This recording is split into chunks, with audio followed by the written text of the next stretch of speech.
यहाँ तो खुली चुनौती दी जा रही है। रविंद्र नेगी वो भी विधायक हैं, वो तो आचमन कर रहे हैं पानी का, कह रहे सौरभ भारद्वाज करके दिखाएं, क्यों नहीं कर लेते? वो साफ पानी ही पी रहे होंगे, जहर कोई पीता है सामने? हम तो ये बात कह ही रहे हैं संदीप जी कि यमुना का पानी पीने लायक तो छोड़िए, नहाने लायक भी नहीं है। और मैं बाकायदा यमुना से पानी वीडियो में भर के लेके रेखा गुप्ता जी के घर लेके गया कल। पुलिस ने बैरिकेड लगा के रोक दिया। मेरा तो खुला है कि भाई आप ये पानी पी लीजिए। पल्ला में जब यमुना घुसती है दिल्ली में, जाहिर सी बात है पल्ला में पानी साफ है।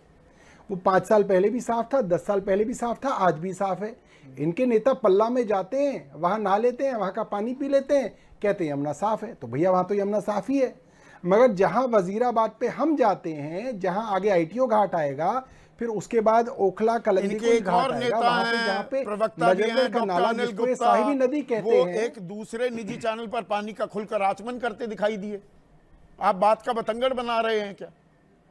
देखिए आपकी अपनी खिसियाहट सामने आ रही है क्या? संदीप जी, मेरे को संदीप जी, मुझे इससे कोई फर्क नहीं पड़ता इनके नेता पानी पी के क्या करते हैं, उसके बाद एंटीबायोटिक खाते हैं, क्या करते हैं। मगर मेरी इस परेशानी सिर्फ इतनी है संदीप जी, जो पूर्वांचल गरीब औरतें, पूर्वांचली गरीब औरतें, उनके छोटे छोटे बच्चे जो भगवान सूर्य को अर्घ देने कल शाम को यमुना में जाएंगे और परसों सुबह यमुना में जाएंगे, जगह मिलने की कमी के कारण 2-2 घंटे यमुना में खड़े होंगे बच्चों के साथ। और इन लोगों की झूठी बातें सुन के उनके बच्चे उस पानी को पिएंगे भी और उनके बुजुर्ग भी उस पानी को पिएंगे। और ये पानी इतना गंदा है कि वो बीमार तो हो ही सकते हैं, कोई मर भी सकता है। और ये बात मैं नहीं कह रहा, आप मेरी छोड़ दीजिए कि रवि नेगी क्या कह रहे हैं, सौरभ भारद्वाज क्या कह रहे हैं, सब छोड़ दीजिए। इनका अपना दिल्ली पोल्यूशन कंट्रोल कमेटी 23 अक्टूबर की रिपोर्ट है, मैंने ट्वीट कर रखी है, सबके पास है। मेरे पास रिपोर्ट वो है, रिपोर्ट कहती है कि ये पानी पीना खाना तो दूर की बात है, ये नहाने लायक भी नहीं है, नहाने लायक भी नहीं है वो पानी। तो ये तो इनकी रिपोर्ट कह रही है। और भाई आपके टाइम पर तो बड़ा नहाने लायक था, बड़ा पीने लायक था, यमुना बिल्कुल साफ थी, बहुत बढ़िया, बिल्कुल स्वच्छ थी। किसी के पास जादुई की छड़ी होती है कि एकदम बस एबरा का डैबरा किया और वो बिल्कुल साफ हो जाएगी।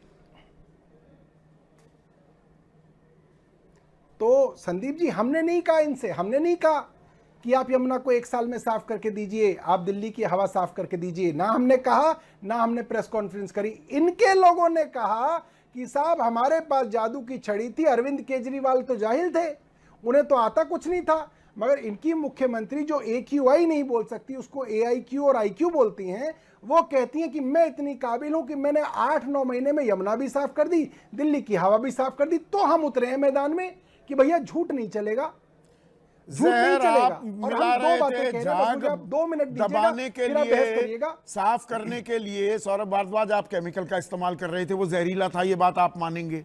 यही काम अब बीजेपी कर रही है। फर्क क्या है आप दोनों में? सिलसिलेवार, हाँ, मैं सिलसिलेवार बता देता हूं। देखिए, यमुना के अंदर पोल्यूशन है, ये बात अरविंद केजरीवाल ने 2025 के चुनाव लड़ने से पहले कही। उन्होंने झूठ नहीं बोला, उन्होंने बोला हाँ प्रदूषण है, हमारा टारगेट था 2024 जून के अंदर ये माइलस्टोन्स अचीव हो जाएंगे, STPs बन जाएंगे। किसी कारण से LG साहब ने पैसा रोका, बदमाशी की, ये अब 2026 तक होगा। हम नहीं साफ कर पाए, हमने बोल दिया, इलेक्शन से पहले बोल दिया। और छठ से पहले 2022 में हमने ये कहा कि ये जो झाग हैं इसको हटाने के लिए ये केमिकल डीफोमिंग एजेंट डाला जाता है, जिसको प्रवेश वर्मा उस वक्त जहर कहते थे। अब जब छठ आई तो इन्होंने क्या किया, मेरी बात बस ध्यान से सुन लीजिए, 2 मिनट लूंगा। इन्होंने पहले तो ये किया कि हथनी कुंड में जो बराज है हरियाणा सरकार के पास, उससे इन्होंने उत्तर प्रदेश का जो सारा पानी किसानों के पास जाता है, ईस्टर्न कैनाल, उसका पानी रोक दिया। और हरियाणा के किसानों के पास जो वेस्टर्न कैनाल से पानी जाता है उसको रोक दिया। और दोनों कैनाल का पानी इन्होंने यमुना के अंदर दे दिया, ताकि दिल्ली के अंदर जब यमुना आए तो उसका फ्लो इतना हो जाए कि नजफगढ़ के नाले का पानी डाइल्यूट हो जाए। नंबर 1 तो ये किया। जो हमारे समय में क्या करते थे कि छठ से पहले यमुना का पानी तो बिल्कुल आप सबसे बंद कर लड़ते देते फिरते थे, यमुना के अंदर आप सिर्फ नजफगढ़ दोस्ताना नाले का पानी संघीय देते है और जो खूब जाग चले। कदम नंबर एक ताल तो इन्होंने होती ये है किया। फेडरल स्ट्रक्चर में जो आपसी नंबर एक तो मेल जोल होता है राज्य सरकारों में, वो आपने किया नहीं, ये कर रहे हैं। नहीं, मेलजोल क्या होता है तो इन्हीं की सरकार है। अगर हमसे मेलजोल नहीं था, मगर उन बेचारे पूर्वांचलियों का क्या दोष था? उनकी छठ क्यों खराब कर रहे थे तुम 3-4-5 साल से? हमारा तो मेलजोल नहीं है, ना मेलजोल हो सकता है इनसे। हम तो ये बात कह रहे हैं, हमें करना ही नहीं इनके साथ मेलजोल। उमर अब्दुल्ला ने करना चाहा था, उनका क्या हाल हुआ है वो सबने देखा है। तो पहले तो इन्होंने यमुना का फ्लो हथनी कुंड से सिर्फ 5 दिनों के लिए बढ़ाया है, उसके बाद दोबारा यमुना वैसी की वैसी हो जाएगी। दूसरा, उसके बाद भी अगर झाग बनते हैं तो उसके लिए वही केमिकल जो हम 2022 में इस्तेमाल करते थे, जिनको ये जहर कहते थे, उसको डाला जा रहा है। चलिए वो भी ठीक है, तुमने इतना कर लिया, हमें कोई परेशानी नहीं। मगर जब ये झूठ आ गया कि साहब यमुना हमने साफ कर दी, और बिहार के वोटरों के लिए प्रधानमंत्री अब ये कहेंगे कि देखो अब मुझे माँ यमुना बुला रही है और मैं यमुना के अंदर छठ के दिन अर्घ दूंगा, तो हमने कहा थोड़ी रिसर्च क्यों की ना जाए। दें? और जब रिसर्च की तो कौन इनकी तो रोकता चोरी है? पकड़ी नहीं, गई। पर मुझे ये बताइए, अब जैसे उसी सवाल पर, उसी आपके वीडियो पर मैं आ रहा हूं। प्रधानमंत्री कहीं भी किसी घाट पर जाकर डुबकी लगाएंगे, वो तो कॉर्डन ऑफ एरिया होगा ना, उस इलाके को सुरक्षा उसकी चाक चौबंद कर दी जाएगी। भाई कुंभ में, महाकुंभ में भी डुबकी लगाने गए तो वो इलाका एक सैनिटाइज्ड इलाका था ना, उसे आप कह रहे हैं नकली यमुना बना दी। नहीं तो आपने यमुना ही आप सैनिटाइज कर सकते हैं, तो आप तो उसमें लोहे के वो पिलर बांध देंगे, आप बांस बांध देंगे, आप कोई नई यमुना कोई ना फिल्टर पानी से नकली बना देंगे। भाई आप यमुना के अंदर ही तो रहेंगे, आप अलग से कोई ना यमुना बना देंगे। आपने तो नकली यमुना बना दी और उसके अंदर फिल्टर पानी जोड़ा हुआ है, वो हमने दिखा दिया आपको। वजीराबाद के वाटर ट्रीटमेंट प्लांट का पानी आप ले आए। क्यों ले आए? क्योंकि आपको लगता है पूर्वांचलियों का बच्चा मर जाए तो मर जाए, वो बीमार हो जाए, उसको स्किन डिजीज हो जाए, मगर प्रधानमंत्री को छींक ना आ जाए। भाई प्रधानमंत्री को अगर छींक आ गई तो रेखा गुप्ता जी की सीट चली जाएगी, उनकी कुर्सी चली जाएगी। इसलिए उनके लिए नकली यमुना, देखिए गुजरात के चुनाव से पहले हमने नकली क्लासरूम तो देखा था, नकली खिड़की दरवाजे देखे थे, मगर नकली यमुना बना दी आपने।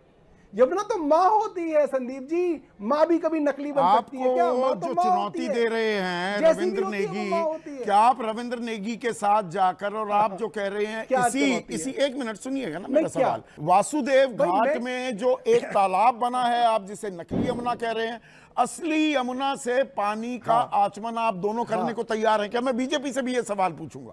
दूध का दूध, पानी का पानी हो जाएगा।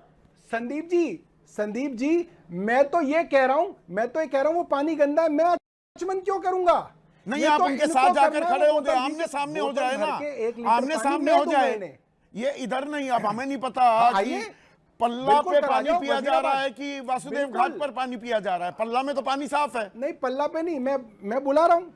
मैं संदीप जी, आपका टीवी कैमरा कल आ जाए, छठ का दिन है, वजीराबाद के पास जहां पे वो साहिबी नदी मिलती है, नजफगढ़ के अंदर, नजफगढ़ के पास के वजीराबाद में साहिबी नदी जो यमुना से मिलती है, मैं जीपीएस लोकेशन आपको भेज देता हूं। रवि नेगी जी कल आ जाए, पी ले। तो मतलब आमना सामना करने के लिए आप तैयार हैं? वो पानी पिएंगे क्या? आप तो कह रहे हैं कि भाई जहरीला पानी है तो मैं क्यों पीऊं? ठीक है, बहुत बहुत शुक्रिया। अब एक सेकंड।